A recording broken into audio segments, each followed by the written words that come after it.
श्री स्वामी समर्थ. जय जय स्वामी समर्थ. श्रोते हो, तुम्हा सर्वांचे आपल्या श्रवणामृत चॅनलमध्ये खूप खूप स्वागत आहे.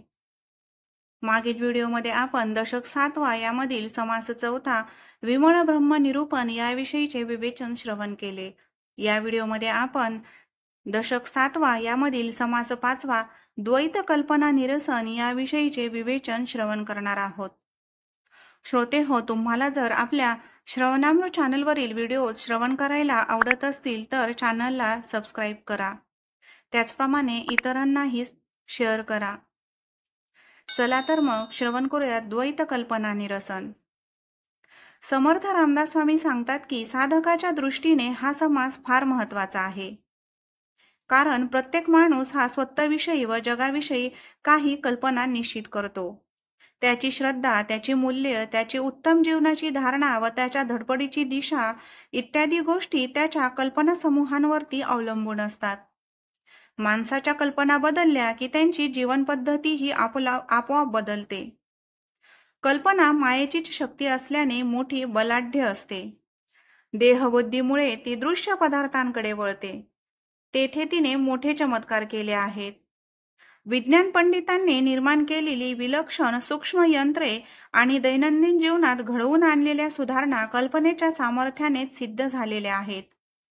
श्री समर्थांचे अर्थात आत्मज्ञानी संतांचे सांगणे असे आहे की ही शक्ती दृश्यावर वाया घालवण्यापेक्षा स्वतःच्या सुधारणेकडे वळवावी. जग बदलण्यापेक्षा माणूस बदलणे अधिक गरजेचे आहे. माणूस बदलण्यासाठी त्याचे मन बदलणे आवश्यक असते. आणि मन हे कल्पनाप्रधान असल्याने कल्पनांची रचना व तरा बदलली की मन बदलते. मन बदलले की माणूस अंतरंगातून बदलतो. स्वतःकडे व जगाकडे पाहण्याचा त्याचा दृष्टिकोन बदलतो. मी देहच आहे ही कल्पना नष्ट करण्यास मी आत्माच आहे अशी कल्पना करावी. पहिल्या कल्पनेने दृश्य व द्वैताने भरलेले विश्व खरे वाटते. दुसरी कल्पना साधनाने दृढ केली तर ते दृश्य खरे न वाटता अद्वैत ब्रह्म खरे वाटते. असा संतांचा अनुभव आहे. देहबुद्धीने अनेक दुःखे निर्माण होतात तर आत्मबुद्धीने आनंदच अनुभवायस येतो. अशा रीतीने शुद्ध कल्पनेपासून स्वतःचे अज्ञान नाहीसे करावे व जगाच्या उपयोगी पडावे असे समर्थ रामदास स्वामी सर्वांना सांगतात. मानवी जीवनामध्ये मनाला विशेष असे स्थान आहे. कारण द्वैत आणि अद्वैत, ज्ञान आणि अज्ञान, ब्रह्म आणि माया इत्यादी सर्व गोष्टी मनच निर्माण करते. पण मायाच ते मन उत्पन्न करीत असल्याने मायेप्रमाणे ते देखील मिथ्या समजावे. समर्थ रामदास स्वामी सांगतात की माया ही मनाची जननी आहे. कल्पना मायेचे मूळ आहे म्हणून मानवी मन देखील कल्पनामय आहे. मायेच्या क्षेत्रामध्ये सर्व ठिकाणी कल्पनेचे साम्राज्य चालते हे योग्य आहे.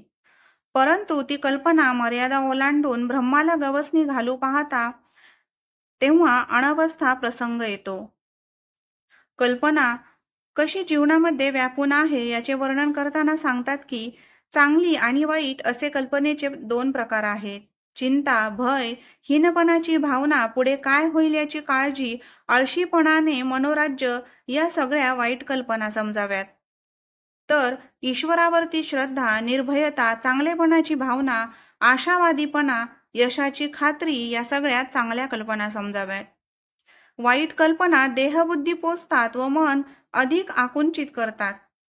त्या उलट चांगल्या कल्पना आत्मबुद्धी पोसतात व मन मोठे विशाल करतात. ज्यास संत बनायचे आहे त्याने चांगल्या कल्पना आत्मसात करायला हव्यात असे समर्थ रामदास स्वामी सांगतात. कल्पनेमध्ये अचाट असे सामर्थ्य साठवलेले आहे. ती दृश्याकडे वळली तर प्रपंचात दुःख भोगायला लावते. पण ती कल्पना जर अदृश्य स्वरूपाकडे वळली तर समाधान देते. अदृश्यात विहार करणारी कल्पना शुद्ध तर दृश्यात लोळणारी कल्पना शबल किंवा अशुद्ध समजावी. शुद्ध कल्पनेने अशुद्ध कल्पना नाहीशी करावी आणि सदा स्वस्वरूपाच्या अनुसंधानामध्ये गुंतून राहावे. श्रवण, मनन आणि निधिध्यास या मार्गाने गेले असता देहबुद्धीची खोटी कल्पना उडून जाते आणि स्वस्वरूप दर्शनाने समाधान लाभते. चला तर मग ओवी स्वरूपामध्ये श्रवण करूयात द्वैत कल्पना निरसन.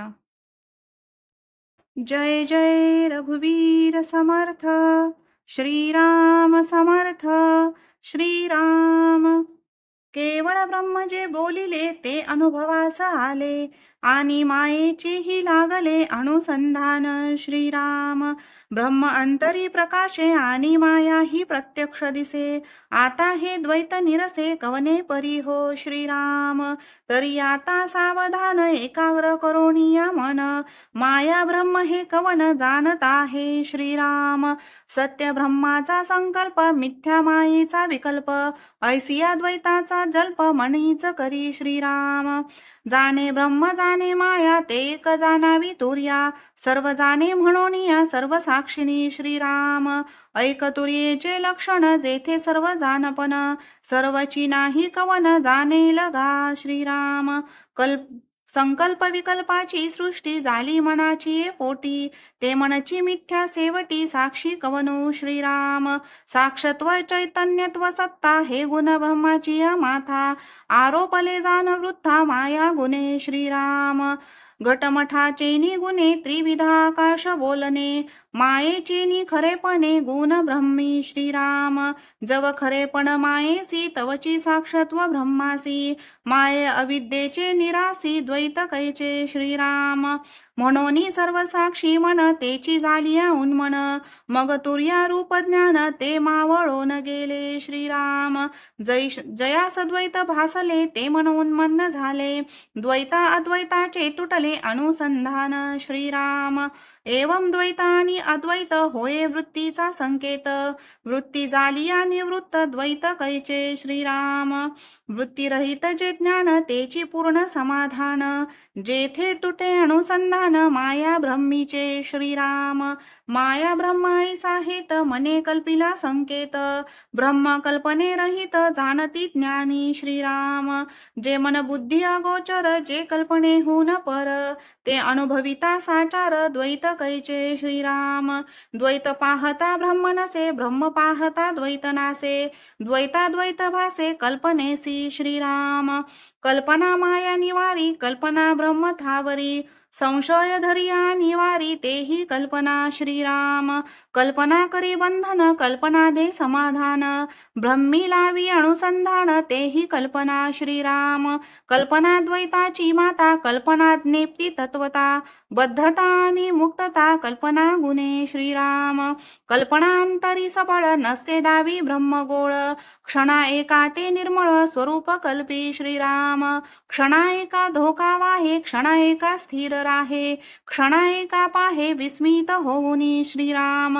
क्षणा एका ते उमजे क्षणा एका ते निर्भुजे, नाना विकार करिजे ते कल्पना जाणावी श्रीराम। कल्पना जन्माचे मूळ कल्पना भक्तीचे फळ, कल्पना तेची केवळ मोक्षदाती श्रीराम।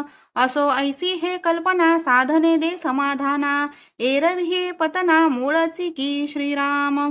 म्हणून सर्वांचे मूळ ते हे कल्पनाच केवळ, इचे केलिया निर्मूळ ब्रह्मप्राप्ती श्रीराम। श्रवणानी मनन निज ध्यासे समाधान, मिथ्या कल्पनेचे भान उडून जाये श्रीराम। शुद्ध ब्रह्माचा निश्चय करी कल्पनेचा जयो, निश्चितार्थे संशयो तुटून गेला श्रीराम। मिथ्या कल्पनेचे कोडे कैसे राहे साचा पुढे, जैसे सूर्याचे नि उजेडे नासे तम श्रीराम। तैसे ज्ञानाचे नि प्रकाशे मिथ्या कल्पना हे नासे, मग हे तुटे अपैसे द्वैतानुसंधान श्रीराम। कल्पनेने कल्पना उडे जैसा मृगे मृग सापडे, काशरेशर आतुडे आकाश मार्गी श्रीराम। शुद्ध कल्पनेचे बळ जालिया नासे सबळ, हेची वचन प्रांजळ सावध ऐका श्रीराम। शुद्ध कल्पनेची खून स्वयकल्पीचे निर्गुण, स्वस्वरूपी विस्मरण पडोची नेदी श्रीराम। सदा स्वरूपानुसंधान करी द्वैताचे निरसन, अद्वय निश्चयाचे ज्ञान तेची शुद्ध कल्पना श्रीराम। अद्वैत कल्पिते शुद्ध द्वैत कल्पिते अशुद्ध, अशुद्ध तेची प्रसिद्ध सबळ जाणावी श्रीराम। शुद्ध कल्पनेचा अर्थ अद्वैताचा निश्चितार्थ, आणि सबळ व्यर्थ द्वैत कल्पी श्रीराम। अद्वैत कल्पना प्रकाशे तेची क्षणी द्वैत नासे, द्वैता सरीसी निरसे सबळ कल्पना श्रीराम। कल्पनेने कल्पना सरे ऐसी जाणावी चतुरे सबळ गेली अनंतरे शुद्ध उरली श्रीराम शुद्ध कल्पनेचे रूप तेची जे कल्पी स्वरूप स्वरूप कल्पिता तद्रूप होय आपण श्रीराम कल्पनेसी मिथ्यत्व आले सहजची तद्रूप झाले आत्मनिश्चये नासिले कल्पनेसी श्रीराम जेची क्षणी निश्चय चळे तेची क्षणी द्वैत फाळे जैसा अस्तमानी प्रबळे अंधकार श्रीराम तैसे ज्ञान होता मळीन अज्ञान प्रबळे जान या कारणे श्रवण अखंड असावे श्रीराम आता सो हे बोलणे झाले आशंका फेडू एका बोले जयास द्वैत भासले ते तू नव्हेसी सर्वथा श्रीराम मागील आशंका फिटली तुकेन हे कथा संपली पुढे वृत्ती सावध केली पाहिजे श्रोती श्रीराम इति श्रीदासबोधे गुरु शिष्य संवादे द्वैत कल्पना निमर्षण नाम समास 5वा समाप्त श्रीराम समर्थ श्रीराम